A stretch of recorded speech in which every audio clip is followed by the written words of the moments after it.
So the first panel will be conducted and moderated by Júlia Lull. He's an art historian by the Autonomous University of Barcelona. He's a specialist in image theory. He's also coordinator of mediation and content projects at the National Museum of Catalonia and also professor at the UPF here in Pompeu Fabra. And we'll be having Marco Talarico and Andrea Gatopoulos. Marco is the director of At Least I Will Be Lots of Pixels that we saw yesterday. And also Andrea Gatopoulos is the director of the egregores theory, which we enjoyed yesterday too at the CCB.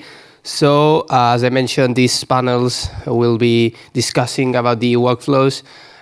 They are complementing what the director said yesterday. So we are delving deeper in the workflow and the creative processes behind this masterpiece. So Júlia, the floor is yours, and enjoy.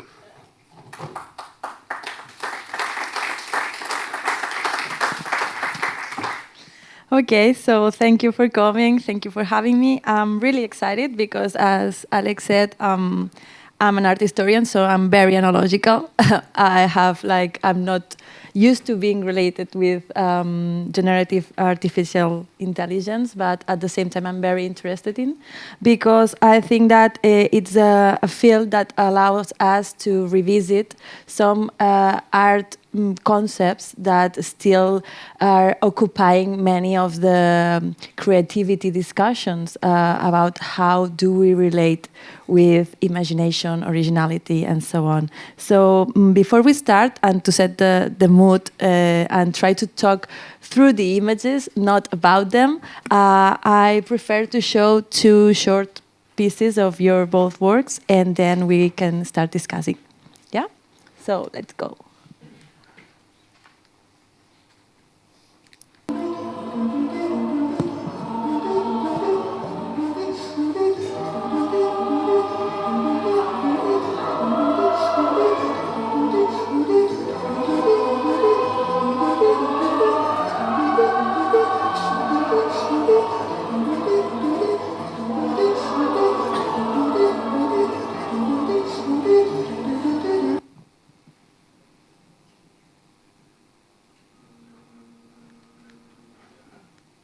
Mostly in their houses, all dead in the steady of circumstances.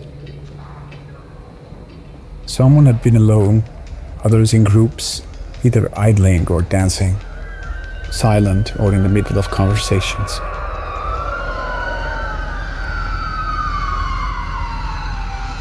It took a while to figure out what this new disease was. Of course, it made everyone paranoid. There was nothing else on TV. There was some kind of contagion mechanism, but it was unclear how. Well, I think they're cutting before, but it's okay. The idea is to make like an approach of the aesthetics of both works. I think that both pieces, even they use different strategies, and as I said, aesthetics, they invite us to reflect about how we relate with the world. No, and especially as many artworks do, they do it using, in this sense, using technology, but not only using technology as a tool, but as a co-creator, as a co-designer of this aesthetic world. So at the same time, my first question should be like, why you decide to create with a generative artificial intelligence?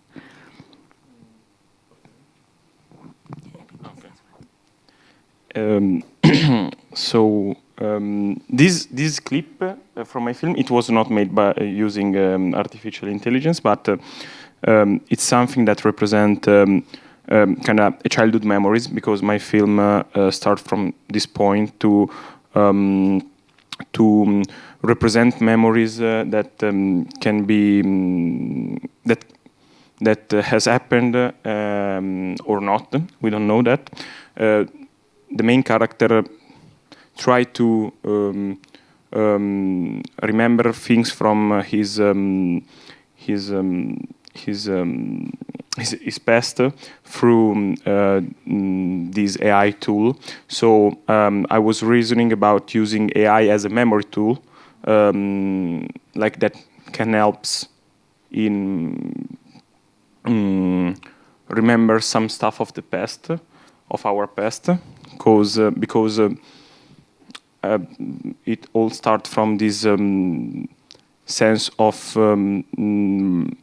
being overwhelmed by images nowadays. So even the perception of experiences is changing, is shifting, and I found it useful to give some stability to some of past experiences also, because past experiences somehow create your own identity, but it's a larger thing. So, and that's why I used AI, because I found it interesting as a tool, as a memory tool mostly.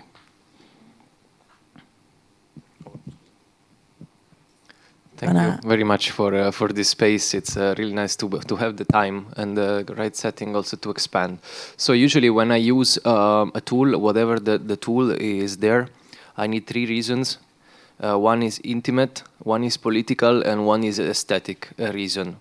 The intimate reason, I was talking about it also yesterday in the Q&A, is that I was born, and as pretty much all the 90s kids, our life was tremendously changed by the advent of technology. We were born in an analog world, and very quickly, as our childhood started, getting into adolescence, this world was wiped out by technology. I have this memory is particularly strong with me when my parents divorced.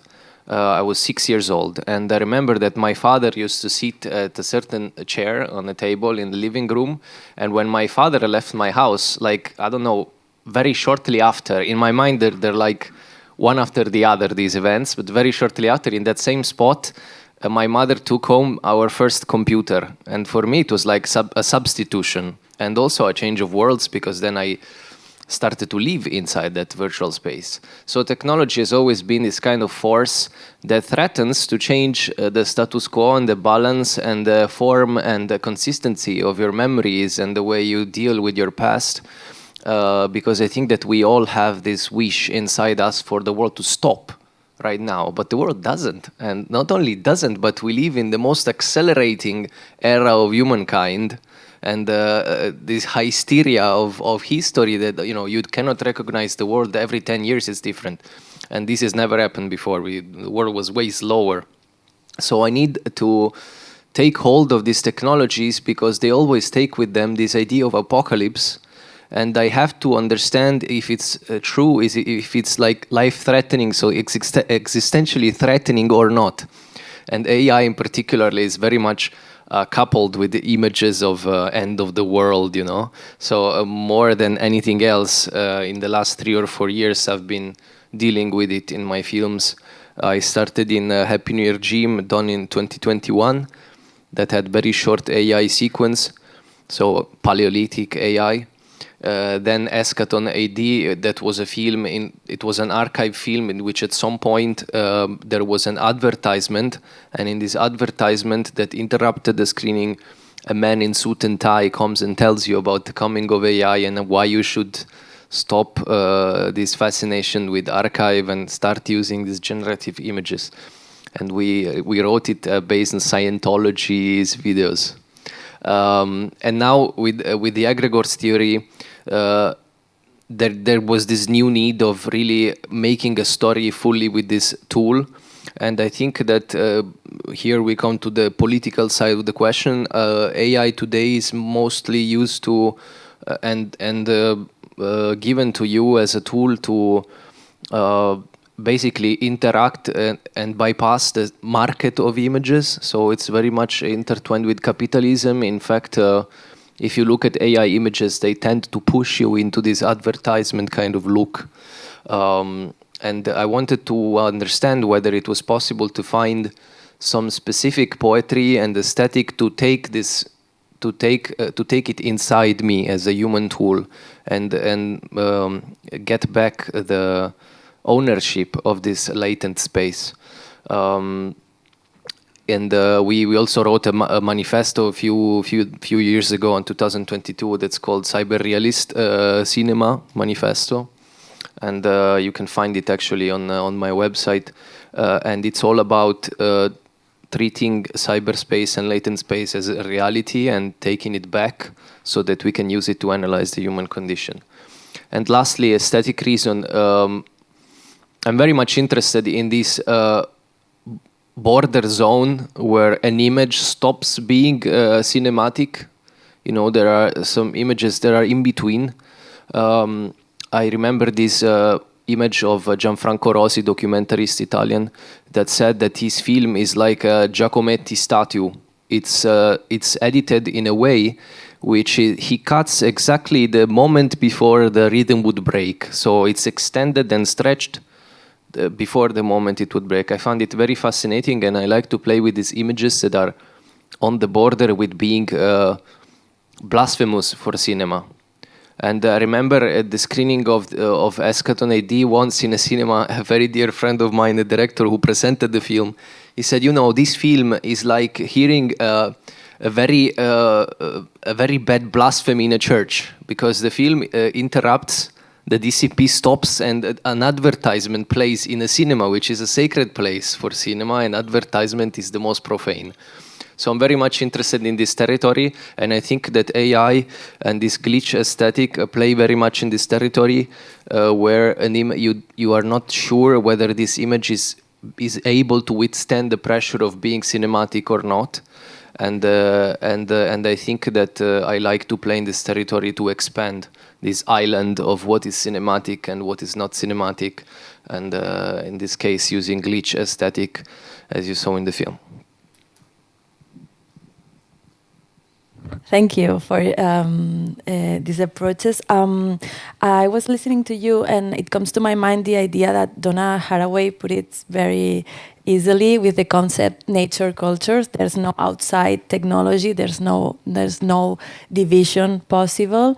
And in that terms, we need to look at the generative AI in terms of non-apocalyptic or pessimistic lens, but instead using it as open fields of knowledge, of experimentation, and so on. I like both of your fields, but even though they are very different in terms of aesthetics and shapes and choices, they all mix this both idea of a little bit of melancholy or sadness linked to memory, and something like it's a concern about the future at the same time.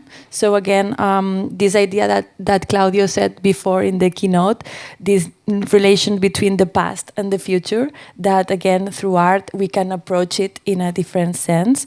I'm going to show another fragment of your work. So he texted me.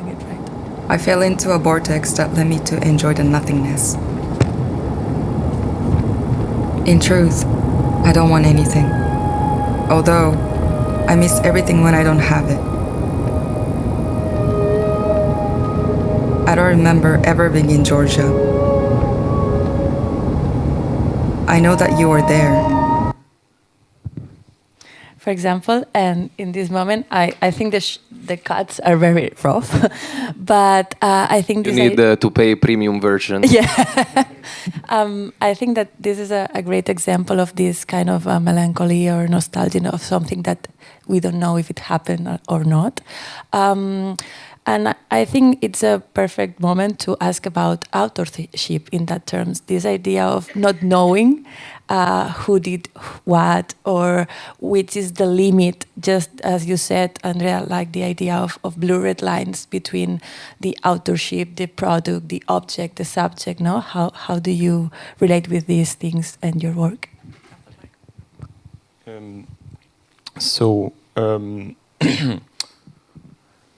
What comes from this melancholy, I think it's one of the points of this discussion, because this phrase, these sentences that the voiceover was talking to, it refers to a feeling that we live in a society that we always want more, but we don't want, but we don't know what we really want. I mean that goals are kind of fading away, and it's always more difficult to understand what we are, what we should be, how we do have to behave.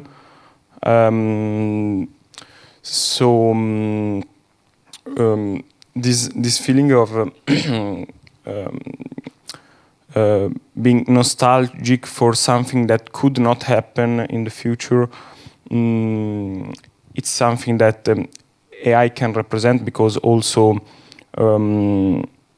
real experiences can be just digital in the future, maybe. So, and me as a human that live in this society, I think that I have to accept it, to interiorize it, and to understand that it's difficult to have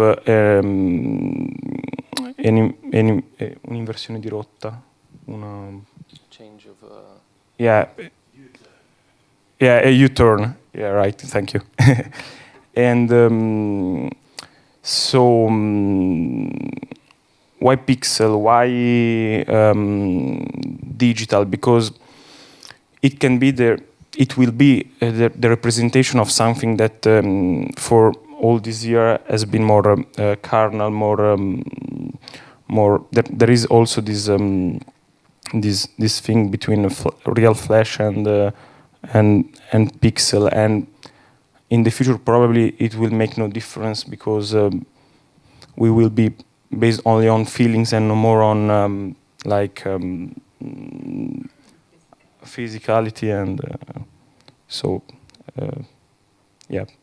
the sense of melancholy comes from this, and we are in a moment that is transitory. So these languages fit perfectly, I think, to represent this sensation. Thank you. Do you want to add something on that? Yeah, for me, like the question of authorship is very important, because it leads you to understand what do your film mean for the world, what do you want them to mean, what kind of effect do you want them to have for the world, and what kind of connections and things you want to build. We are, like most of the time as filmmakers, we are making unsolicited art, meaning that no one asks us, it's not commissioned, so you must find a way for this art to find its place in the world and to build the connections and the bridges that it must build. Like for me, I'm not like that much of a cinephile, meaning that for me cinema is not the end goal, but it's always a tool itself to get to a point. And the point of this film was that the borders and the manipulation of language and technology eventually modifies the way we love each other and we perceive feelings and we decide to be together. And I wanted to make this film about a narrator that, first of all, cannot reconstruct the chain of events, which is full of plot holes and not reliable, and secondly, does not understand that a masterpiece of control has been done to him because he is okay with it, and eventually he has become indifferent to this love story that he had and that disappeared. Like for me, it's very important that the film, even when it's experimental, finds a way to appeal and to connect not just with a niche of intellectual, so to say, educated public, which has the tools to decipher, and also the pleasure of being on this side of the exegesis where I say, oh, okay, I can do that, you know, so I feel welcomed by a film because it challenges my intelligence and it makes me feel that I can crack the code. I'd love my films to be wide, so to say, so that the deeper silver lining is the simplest one. And the deeper silver lining in this film is that this is a person that has forgot the value of love and the revolutionary value of love in a society that prompts you to be, so to say, a part of a machine. And this is what scares me the most about the future itself, which seemingly prompts us more and more to have a mechanic role. And I can see that also in statistics already reflected, like young people have less sex, they have less meaningful relationships, they are not committed to partners, and they find it very hard to build like a tribal, very simple unit of society, which is family. It's not that family is necessary in itself, but the difficulty that new generations make, I think, come also from this fact that it's not, it's been pushed into them that the priorities of life are all related to their market value as a working individual and not to their value as an individual that is emotionally engaged to others. And this is somehow scary. I wanted it to put it into the film. So yeah, like in the sense of authorship, I hope at least that my films can both have entertainment function and emotional function, and then like an intellectual function that we can talk about. So I hope that that this feeling is shared also with the audience, but this is what I try to do at least. I really like hearing you guys, because it's like this fear, this moment that's, as you said, that it's a moment that is going to pass. So we are kind of in the middle of a change, and the fear is very present. But again, your artworks kind of put it in different terms, because we can see nostalgia, melancholia, but not fear, in terms of that you are creating with this technology, you know, and that's what I love art, because the intentions and the methods are always entangled and mixed. But again, I want to go deeper on this idea of how to create with this otherness that's a machine. Like to put it like easier, I don't think it's an exclusive field of technology. Art has always been a collective process, but our traditional narratives, we are used to domesticate it to think about a genius artist. But again, art is always a collective work. But in this area and in this moment, it becomes really clear that creating is something relational. So how do you work with the machine in the terms?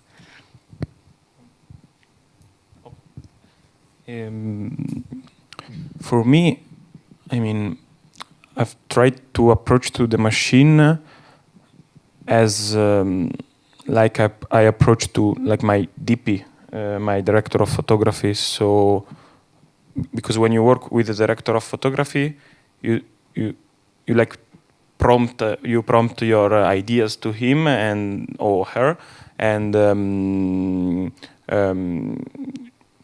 he tried to put something on chat. He tried to create something for your ideas, and it is kind of a similar approach, because when you are creating with a machine, usually I don't reach for the perfectionism.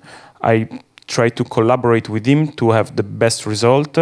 But if the machine gives me a different feedback from what I expect, from what I've expected, I mean, I try to understand why it gives me that result and how can I use it.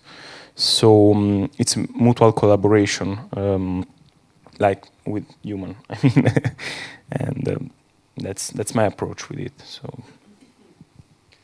Yeah, for me, I mean, this film, The Egregores Theory, compared to my other films, including my feature, was the one that took the longest time to make. And it's because when you deal with AI, you deal with basically an archive. To me, it's like the magic lamp. The prompt is like stroking the lamp and like, please, genie, give me this. And then the genie comes out as here's your image. What do you like? No? And if we think about it, it's like an image roulette. It's like a probabilistic environment. So you can prompt something, but since you don't actually know what happens in the black box of the AI from the prompt to the output, you can try to guess the inner workings and the semantics that are embedded into it, but it's always like some kind of guesswork. The more the repetitions, the more you familiarize with it. But on like rule of thumb, it's a probabilistic environment. So the best way for me to work with AI, especially the generative image AI, is that you multiply your chances and you multiply the kinds of semantics in the prompt to approach it from a different way. So the qualities that a machine should have to allow you to do that in a reasonable time without going crazy and without getting so bored that you don't want to do it anymore is that it must be fast enough for you to not go crazy, and that it must be like reliable enough so that while you do this repetitive work, you understand somehow intuitively the inner workings of the machine, and you can make the images that you want at some point. So for the egregores theory, it took me years to get to what I wanted in terms of glitches, but once I understood how to touch it, the images then came very fast. Still, for every frame, I think I don't want to reason in bottles of water wasted, but I generated a lot of attempts all the time. Although at the end I made a calculation of how much CO2 I spent with this, and it was driving a car for 50 kilometers. I don't have a car, so I offset one egregore theory per week. So I'm okay with that. But yeah, like, I really like this definition. I mentioned him yesterday by this Italian professor Luciano Floridi of distant art, meaning that like in artisanal art, you are in a very close relationship with the item. You are the maker and the designer of the item. In distant art, like with AI, you are only designing the artwork, and the maker is the machine. So your worker, your artisan is the machine. And this means that it's very important to develop, when you deal with AIs, an intelligence that is more curatorial. It's closely related to architecture and design and orchestra direction than, so to say, drawing or illustrating, blah, blah, blah. And this is why illustrators, musicians, are the ones that are most angry with the machine, because they don't recognize the artistry, because it's actually something very different from what they do, and it's completely opposite of their skill and of the thing that they dedicated their whole life onto. Not only it actually claims to replace them. So for me, the only and the fundamental difference between working with a human being and with a machine is that human being has qualia, it has opinions, and it can take you on an unexpected path. It can contradict you, while the machine always tries to stay in your context. So the surprises that you get from the machine, they are all surprises that were with you all along. So you know, I did find images that I had not drawn or planned. But the images that I eventually found, they were in my head to begin with. And I think that it's very, very hard to get out of your head when you work with the AI. You don't have this possibility to enter like so to say, a debate with the machine. And this is not good for arts. So we must find a way, when we make AI film, of not being in this echo chamber where we are just repeating our own inner workings on and on and on. And for this reason, I think that it will be very, very hard for artists that only grow up in AI to be artists. Like it will always be fundamental to grow up with traditional artistic education and then go into AI, because otherwise you tend to repeat the things that were already inside you, and not only, you also repeat the status quo of the cultural system that built the machine. And this is anti-artistic, just to think about it. And it's the reason why so many people that are coming to AI from different backgrounds, like programming, coding, and now they have YouTube channels with AI shorts. They are all doing the same sci-fi short about a killer having to have his revenge on a very evil enemy who kidnapped his daughter, and eventually there is this climax scene where there is the classical Hollywood structures, because this kind of process is not artistic. It's just trying to reproduce like some kind of status quo kind of structure. So AI does not make you an artist. So this is very important to say that you still need to go all in this very dark and long winding path inside yourself if you want to use AI. It's not like magic wand, and people who take it as a shortcut are actually, in my opinion, putting their own independence in danger, thinking that would emancipate them, so to say. That's interesting because I think you mentioned a key point, the idea of what makes you an artist, and it always has been related with the idea of originality. I'm going to show a part of your film, and we can talk about that.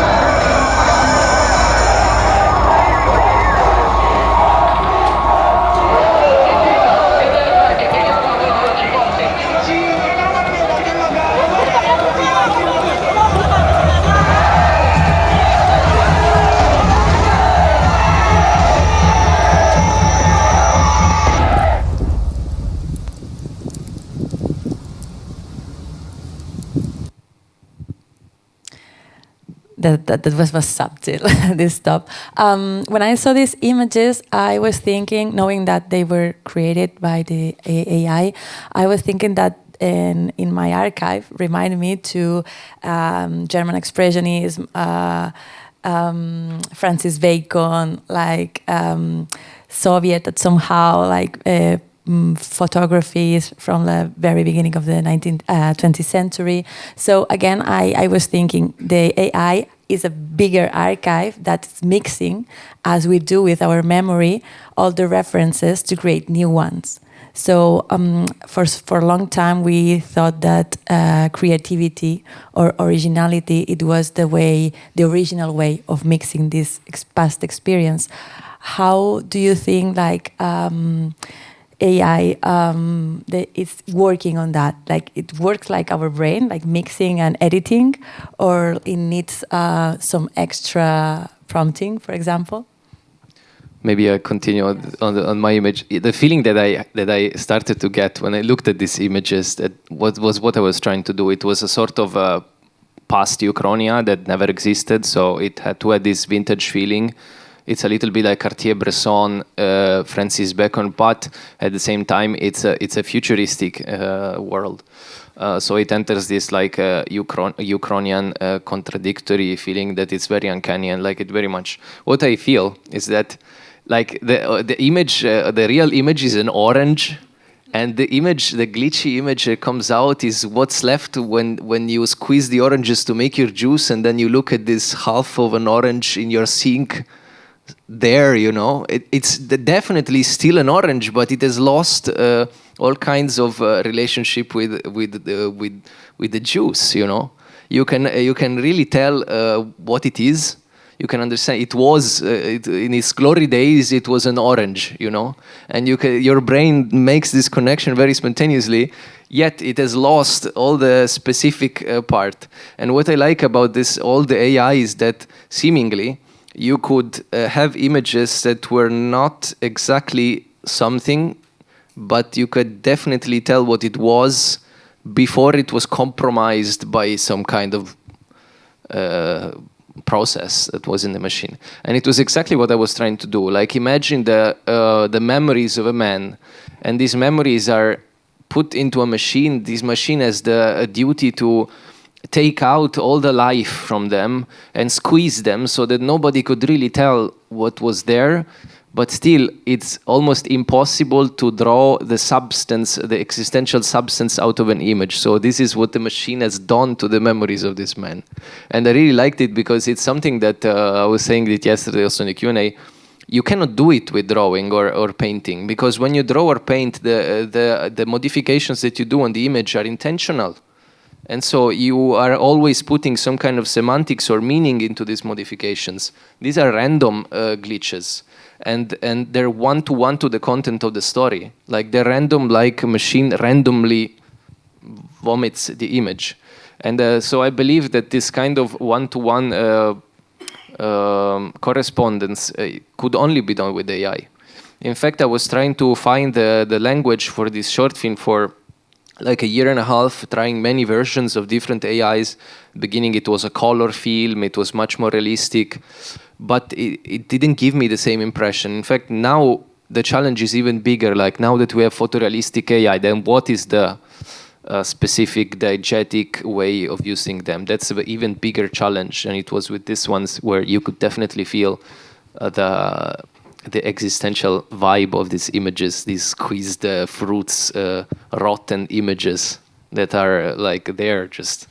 And one of the inspirations actually was the work of John Raffman, which I believe you're kind of familiar with, and he's been doing this kind of work for a long time and still does. And also the thing about him is that John Raffman, he has a way of writing that can be compared to Kafka, so to say. So it's like post-internet Kafkian characters that are blocked in their own world of failed connections, lost memories, overflowing archives that cannot be recollected. And I really love the way he adapted writing to 21st century. So I was trying to do the same kind of process with this old AI kind of images. And yeah, I mean, I think that as he was saying, these rotten images create a language for itself, like a new kind of a new style of images. And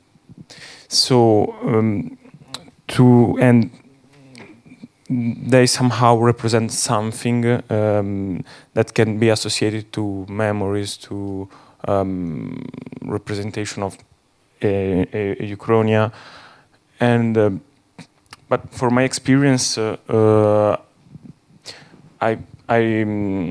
you were saying, I started from this association between the human consciousness and the NAI database, and I was seeing an AI database like a powerful human consciousness with more memory, more storage, and because when I think about consciousness, I see it as a blank paper that you feel living and having experiences, but you can't hold all these experiences in your head, so somehow they fades away. And also now, what are experiences in these days? I mean, for what I lived, it's totally like being. I've been contaminated by images that I've seen through social media, through YouTube, through films, through and stories that I read on books, that I heard on I don't know, music or so. And we are, I think, I don't know, in a moment where I cannot say if I really lived an experience or it was someone else's experiences. But anyways, I feel something. I can relate to those experiences even if I don't live that. And I don't know, the output that the AI tools was giving me back in the days, I was doing this because I started creating images for this film in 2022, and they was giving me those output of something that it's real, but it doesn't seem like. There are some glitches or something that make the images uncanny, and so yeah, I had this association. I have done this association for my film, and that's it. But I don't know, and the way that AI is now working is a bit different, because also after 6 months of creating images, the same prompt that I was using, they were not giving me the same feedback because the models has changed, and I don't know, they were losing this magic. I mean, this this aesthetic that I was looking for. So. Thank you. And also you were talking about that, and I was thinking that one of the fragments that I choose is a moment that I find it glorious in your film, because it's the encounter with technology, and it's a moment full of light and a kind of a Kubrick reminder as well. I'm going to show you this moment.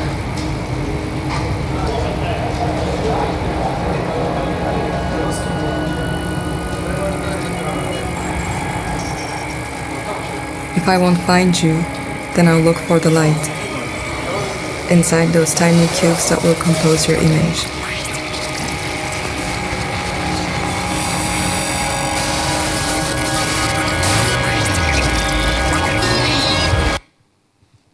Well, I will leave it till the end, because I find it like there's a breakthrough, this idea of nostalgia and like dealing with the reality of our present. And again, this idea that we are both made of experiences that we live and also experiences that we consume and remix to create other things, no? And just the last 5 minutes, I find it really interesting in both works, this idea of how creativity could be a way to avoiding being a passive consumer of images that are constantly produced in capitalism, and becoming confident to create something, because to have a machine as a co-creator, as a helper, as a body, it's kind of encouraging people to occupy fields that were exclusive before, like this idea of a genius artist, no? So to end, I would ask you like more personal question, like how using AI has changed your creative process or your creative conception of art and creativity. Start. But as I was saying before, for me, my process hasn't changed radically. I mean, I was just the process of writing. I mean, what does it change? It changes in writing because you have to adapt maybe the story on the output more, but also for my film, it's a film that was wrote also in the editing session. So it started with this intention, and I don't know. Just more as an artist, the AI just changed me as considering a new tool to create images, but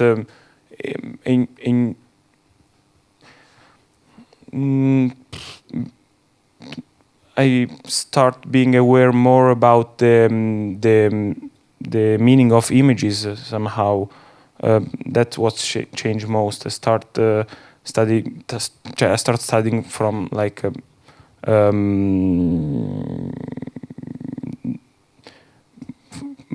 what the images are made from, and I don't know. It doesn't change a lot of my approach. I mean, I don't know. Yeah, for me it was natural also because the style of this film, it was a flux. So I wanted to recreate a flux, and this kind of suited perfectly for it. It's obvious that if I will use another approach for another short film, I mean, I don't know how it will affect. I'm a person that kind of accept the environment that lives in and try to understand how to exploit it at its maximum possibility. So that's my my vision.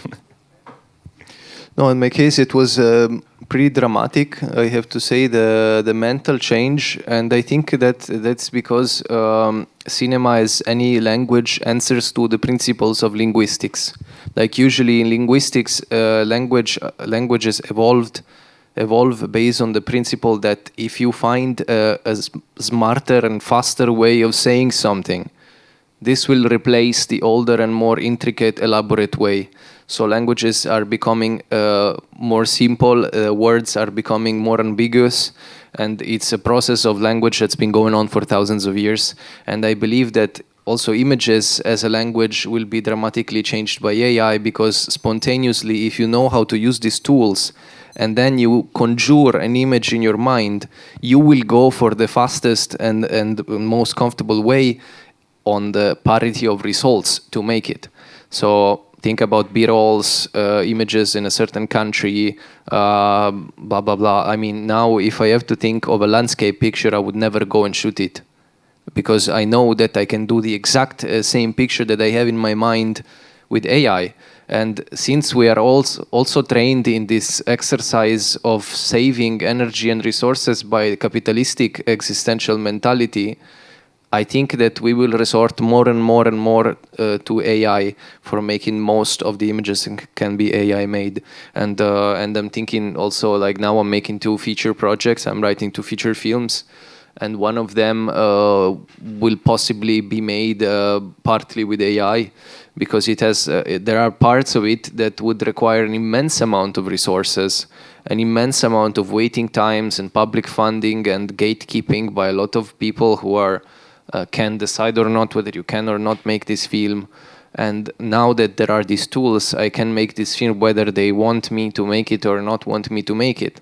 So of course, very spontaneously, my brain today goes to AI. And this, on the one hand, is amazing because it gives you this fast, ready, spontaneous feeling of being able to make an image. On the other hand, it hinders and a kind of gives your brain an escapist tool from the actual challenge or going and through the obstacles of traditional cinema and going down that road and making that odyssey. You like very spontaneously are drawn to these shortcuts because they're the shortcuts of language. And this can be dangerous in a world which is also shrinking the budget for film production. And I have so many producers, and I'm consulting with very big directors right now on how to make certain scenes with AI. Directors that have budget to make films that are made 7, 10, 15 films. And we have these calls where they call me and they say, I have this scene, I want to make it with AI. Can I make this scene with AI? So I believe that in this kind of mentality, this global capitalistic mentality of saving to make more profit or saving to make it faster, saving blah, blah, blah, where the film is not the quest. It's not the quest that matters, but it's the end product that matters. AI will slowly replace a lot of processes in our brain and then become very spontaneously the way to do things. And in 10 years, you go to a producer, you say, yeah, I want to go to the desert of Yemen to make an image of the desert. He's going to tell you, are you crazy? Why? Just prompt it. And on the one hand, it also aligns with humanity as a whole, because making an image of the desert of Yemen with AI is a billion times less polluting than going to Yemen and making a picture of the desert of Yemen with a plane and feeding the camel and giving him water for 2 days of road, So I don't know. I think it's a very dramatic shift of the way we imagine things and the way we imagine how to do things. And I'm not sure that I like it for one simple reason. Like, modern technology has been a way to go from question to insight as fast as possible. But the human adventure has oftentimes been the trip from question to insight. And if we look at pre-industrial revolution humans that would go and explore the world, I don't know, Columbus going to America, the trip itself is what makes it exciting for human beings. So I ask myself, what is going to be left of the excitement of making images or art when we are going to have an instantaneous trip from question to insight? What will be the adventure of making this image? And will we then pay out of our own pocket to go to Yemen and have the camel trip to take that desert image just because we really want to go through the desert and take the trip? If you get what I mean. And right now, like after so many years of dealing with technology and having with technology, I feel this latent burnout from these shortcuts, and I'm craving to just go and, I don't know, go somewhere on foot and have blisters on my soles to take an image of a sunset. So, you know, there is this very ambiguous feeling that I feel. You get very, very good and very, very fast at doing something to the point that it's not a challenge that is enjoyable anymore, and it's all about the end goal and not about the trip. And this is very strange for art. Okay, so we don't have much more time. Thank you for this last reflections. Thank you for inviting. I think it's interesting, and I'm going to use this opportunity to say it. This is not the place, but again, every time we talk about technology, we have to keep it situated, the question, no? And the idea of the relation between capitalism and technology, it's still a great issue that doesn't allow us to go further thinking about technology in artistic or creative way. We're gonna need to think about this relation and how to overcome it, to be able to think about Public funding, that's it. the excitement, of the trip. No, well, thank you so much for that. And to end up with Donna Haraway as well, we need to keep thinking about the problem, not looking only for solutions or specific points, but keep thinking, keep arguing, keep debating. So thank you for that. Thank you very much.